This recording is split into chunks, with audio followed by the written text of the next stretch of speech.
नमस्कार, नेशनल खबर का खास हेल्थ प्रोग्राम देख रहे हैं आप और आपके साथ मैं हूं भारती बघेल।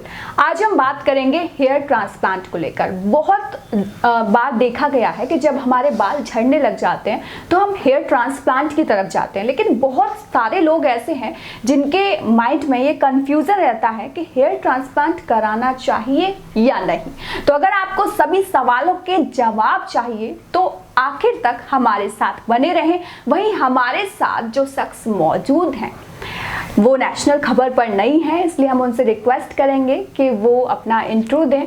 तो सबसे पहले तो मैम आपका बहुत बहुत स्वागत है नेशनल खबर पर। Thank you very much. I'm Dr. Mini Chandra and I have done my MD in dermatology, leprosy and venereology, and also I'm an aesthetic cosmetics physician and also hair transplant surgeon. Okay, आपसे बात करके अच्छा लगेगा। तो मेरा पहला सवाल यही है कि क्या हेयर ट्रांसप्लांट कराना अच्छा ऑप्शन है? क्योंकि बहुत सारे लोग कंफ्यूज रहते हैं कि कराना चाहिए या नहीं कराना चाहिए। Definitely it's a very safe option and इसमें कुछ ऐसा नहीं है कि नहीं कराना चाहिए। अगर एक पर्टिकुलर एज में है, वैसे किसी भी एज का व्यक्ति, फीमेल मेल कोई भी करा सकता है। इसमें ऐसा कुछ नहीं है कि नहीं कराना is a bad option. Definitely one should go for it अगर और कोई ऑल्टरनेटिव इफेक्टिव नहीं है।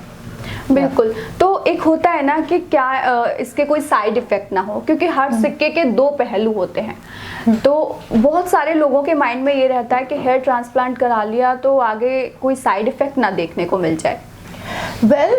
इसमें कोई साइड इफ़ेक्ट या एडवर्स इफ़ेक्ट एज सच नहीं है।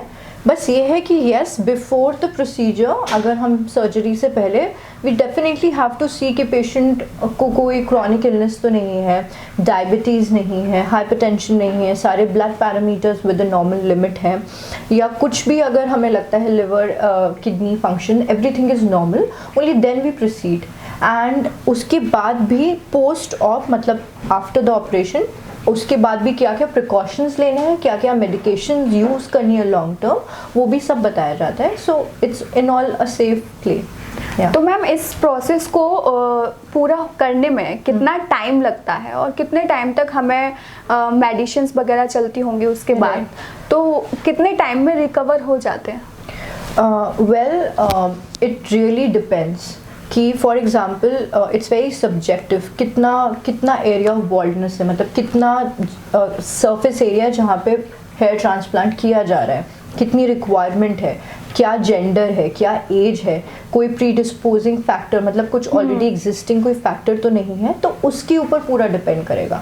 मे बी कुछ इसके बाद जैसे कंटिन्यूड PRP के sessions, that is your plasma rich protein, plasma rich platelets, इसके कुछ सेशंस कराने चाहिए। वाई? बिकॉज जो हमने न्यू ग्राफ्ट्स लगाए हैं उसका नरिश होना बहुत इंपॉर्टेंट है, उसका ग्रो होना अच्छे से बहुत इंपॉर्टेंट है, एंड कुछ प्रिकॉशंस बताए जाएंगे।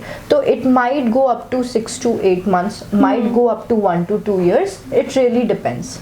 ओके, जैसे आपने कहा कि जैसे आप नॉर्मल हो, आपको कोई और बीमारी नहीं है, तो हम ये दे देते हैं। अगर किसी को कोई बीमारी है फिर भी वो हेयर ट्रांसप्लांट कराना चाहता है तो क्या वो करा सकता है? अगेन इट डिपेंड्स क्या बीमारी है, उसका एज क्या है, क्योंकि ये सारे बहुत इंपॉर्टेंट फैक्टर्स हो जाते हैं। फॉर एग्जांपल अगर लेट्स से क्रॉनिक और अनकंट्रोल्ड डायबिटीज़ है, तो इस कंडीशन में हम लोग ट्राई करेंगे कि हम ना इस प्रोसीजर पे जाएं, कुछ ऑल्टरनेटिव थेरेपी अप्लाई करें। एंड मे बी सब चीज़ें कंट्रोल्ड है विद मेडिकेशन, तो वो क्या क्या चीज़ें हैं जो उस कंटिन्यू डिजीज़ के साथ मेडिकेशन दिया जा सकता है, और हमारा हेयर ट्रांसप्लांट के बाद मेंटेनेंस थेरेपी में हम क्या क्या दे सकते हैं। कुछ लगाने के लिए सीरम्स होंगे, कुछ खाने के लिए टैबलेट्स होंगे। दैट्स बिल्कुल। आपसे बात करके बहुत अच्छा लगा, बहुत बहुत शुक्रिया। Thank you so much. तो सबसे पहले तो आप हमें ये बताइए कि आपको ये इंटरव्यू कैसा लगा। अगर अच्छा लगा हो तो चैनल को लाइक, कमेंट और सब्सक्राइब करना मत भूलिएगा। इसके अलावा अगर आप किसी और टॉपिक पर मैम के साथ इंटरव्यू चाहते हैं तो वो भी हमें ज़रूर बताएं। और जाते जाते मैं मैम से रिक्वेस्ट करूँगी कि वो 2 शब्द हमारे दर्शकों के लिए कहें। फर्स्टली बहुत सारे मिथ्स एंड टैबूज हैं in terms of hair transplant. I think it's a very simple and a very non-complicated procedure. Agar required hai, then one should definitely go for it. Yeah, and thank you so much for being here, for making me come here. Thank you. बिल्कुल, फिलहाल के लिए इतना ही, मुझे दीजिए इजाज़त, धन्यवाद।